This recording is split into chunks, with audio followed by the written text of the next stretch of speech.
masih ada sampahnya di bawah meja, dibersihkan dulu. Sudah? Ibu mulai ya. Assalamualaikum warahmatullahi wabarakatuh. Sebelum kita memulai pelajaran kali ini, kita berdoa terlebih dahulu. Berdoa mulai.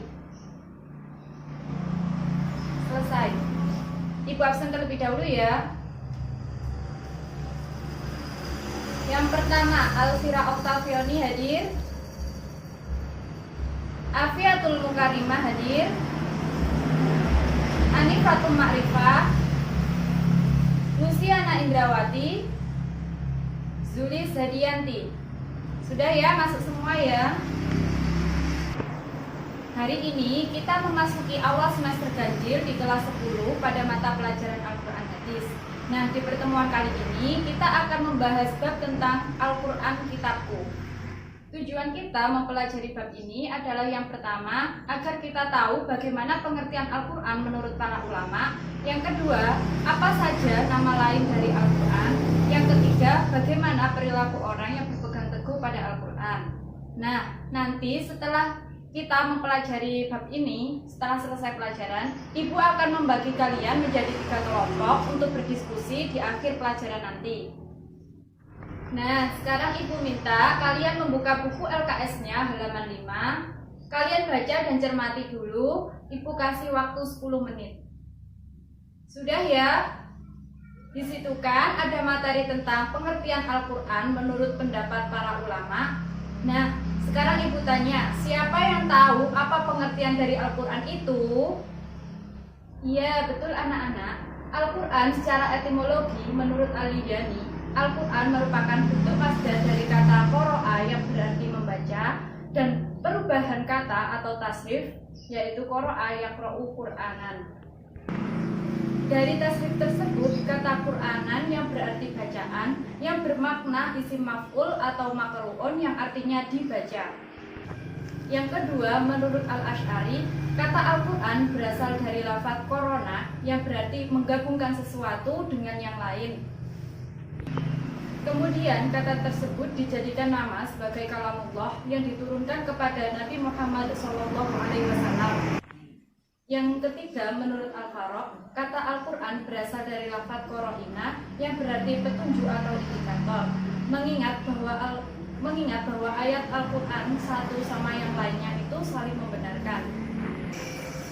Dan kemudian dijadikan nama bagi kalamullah yang diturunkan kepada Nabi Muhammad SAW. Selanjutnya, pengertian Al-Quran secara terminologi. Menurut Syekh Muhammad Hudaribe, Al-Quran adalah firman Allah Subhanahu wa Ta'ala yang diturunkan kepada Nabi Muhammad SAW untuk dipahami isinya dan selalu diingat, yang disampaikan secara mutawatir, yang ditulis dalam mushaf, yang dimulai dengan surat Al-Fatihah dan diakhiri dengan surat An-Nas. Yang kedua, menurut Subhi Salim, Al-Quran adalah kitab Allah Subhanahu wa Ta'ala yang diturunkan kepada Nabi Muhammad SAW, yang ditulis dalam mushaf-mushaf, yang disampaikan secara mutawatir dan bernilai ibadah bagi yang membacanya. Yang ketiga, menurut Syekh Muhammad Abduh, Al-Quran adalah bacaan yang tertulis dalam mushaf-mushaf yang terpelihara di dalam orang yang menjaganya dengan menghafalkannya, yakni orang-orang Islam. Dari pendapat para ulama tadi dapat disimpulkan bahwa pengertian Al-Quran yaitu yang pertama, Al-Quran adalah firman atau kalam Allah Subhanahu wa Ta'ala. Yang kedua, Al-Quran terdiri dari lafal berbahasa Arab. Yang ketiga, Al-Quran diturunkan kepada Nabi Muhammad SAW. Yang keempat, Al-Quran merupakan kitab Allah Subhanahu wa Ta'ala yang mengandung mukjizat bagi Nabi Muhammad SAW. Yang kelima, Al-Quran disampaikan dengan cara mutawatir atau berkesinambungan. Yang keenam, Al-Quran merupakan bacaan dan orang yang membacanya bernilai ibadah. Yang terakhir, Al-Quran ditulis dalam mushaf-mushaf yang diawali dengan surat An-Nas, yang diawali dengan surat Al-Fatihah dan diakhiri dengan surat An-Nas. Materi yang selanjutnya yaitu nama-nama Al-Quran. Yang pertama yaitu Al-Quran. Al-Quran merupakan nama yang paling populer dan paling sering direkatkan kepada kitab suci yang terakhir yang diturunkan kepada Nabi Muhammad SAW. Sebagaimana yang sudah dijelaskan di awal tadi bahwa Al-Quran artinya bacaan atau yang dibaca. Yang kedua, Alkitab. Al-Quran merupakan kitabullah yang artinya kitab suci Allah Subhanahu wa Ta'ala, yang terdapat di dalam kisah surat Al-Baqarah ayat 2 yang berbunyi Dzalikal kitabul la raiba fihi hudal lil muttaqin. Yang ketiga, Al-Furqan. Al-Furqan artinya pembeda. Yang dimaksudkan adalah membedakan antara yang hak dan yang batil. Al-Furqan merupakan salah satu nama Al-Quran sebagaimana yang termaktub dalam kisah surat Al-Furqan ayat 1. Yang selanjutnya, Az-Zikr. Az-Zikr artinya pemberi peringatan. Maksudnya yang memberi peringatan kepada manusia. Ayat yang menyebutkan Az-Zikr sebagai nama lain dari Al-Quran terdapat dalam kisah surat Al-Hijr ayat 9. Yang terakhir, At-Tanzil. At-Tanzil artinya yang diturunkan. Maksudnya Al-Quran diturunkan kepada Nabi Muhammad SAW oleh Allah Subhanahu wa Ta'ala melalui perantara malaikat Jibril untuk seluruh umat manusia. At-Tanzil sebagai nama lain dari Al-Quran yang dikemukakan oleh Subhahil As-Soleh yang termaktub dalam kisah surat Asy-Syu'ara ayat 192. Materi yang selanjutnya yaitu perilaku orang yang berpegang teguh pada Al-Quran. Al-Quran merupakan sumber ajaran Islam yang pertama. Setiap Muslim berkewajiban berpegang teguh kepada dasar-dasar hukum yang ada di dalamnya agar menjadi manusia yang taat kepada Allah Subhanahu wa Ta'ala, yaitu mengikuti segala perintah Allah Subhanahu wa Ta'ala dan menjauhi segala larangannya. Sebagai seorang yang berpegang teguh kepada Al-Quran, kita harus memiliki budi pekerti yang luhur. Karena Al-Quran berisikan tentang tuntutan yang berisikan tentang akhlak, yaitu ajaran agar orang muslim memiliki budi pekerti yang baik serta beretika dalam kehidupan. Sebagai seorang muslim yang berpegang teguh kepada Al-Quran, kita harus melaksanakan ibadah.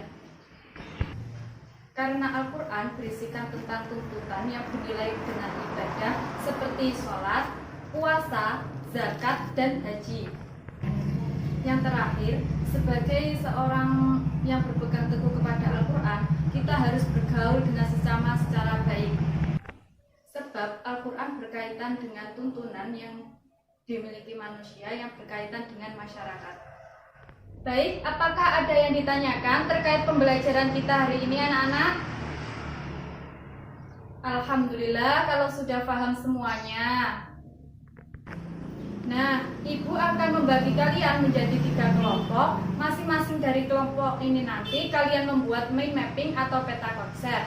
Untuk kelompok yang pertama, kalian membuat peta konsep tentang pengertian dari Al-Quran. Yang kelompok kedua membuat peta konsep tentang nama lain dari Al-Quran. Yang kelompok 3 membuat peta konsep tentang perilaku yang berpegang teguh pada Al-Quran.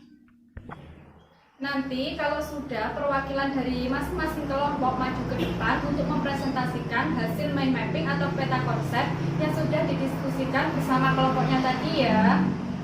Kalau sudah, Ibu kasih waktu mulai dari sekarang 15 menit ya. Sudah ya anak-anak, waktunya sudah selesai. Silahkan perwakilan dari kelompok yang sudah selesai maju ke depan.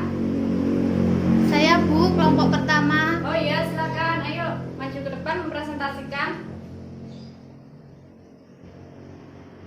Ini tentang pengertian dari Al-Quran ya? Iya. Ya, silakan. Yang pertama adalah pengertian Al-Quran menurut secara etimologi. Yang pertama menurut Al-Lihyani, yang kedua menurut Al-Asy'ari, yang ketiga menurut Al-Faraq. Selanjutnya pengertian Al-Quran secara terminologi ini ada 3. Yang pertama menurut Syekh Muhammad Qudaribek, yang kedua menurut Sukoki Salih, yang ketiga menurut Syekh Muhammad Abdu. Ya benar, terima kasih ya. Kita beri tepuk tangan untuk kelompok 1. Nah, itu tadi pembelajaran kita hari ini terkait materi Al-Quran Kitabku, mulai dari pengertian Al-Quran, nama lain dari Al-Quran, dan perilaku orang yang berpegang teguh pada Al-Quran.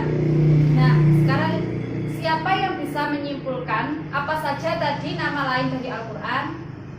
Iya, benar. Yang pertama Al-Quran, yang kedua Alkitab, yang ketiga Al-Furqan, yang keempat At-Tanzil, yang kelima Az-Zikr. Ya. Sudah ya anak-anak, untuk pertemuan minggu depan kalian kerjakan LKS-nya halaman 15. Sebelum kita akhiri pelajaran kita hari ini, kita membaca hamdalah terlebih dahulu. Alhamdulillahirabbil alamin. Sekian dari Ibu, apabila ada kurang lebihnya Ibu mohon maaf. Wassalamualaikum warahmatullahi wabarakatuh.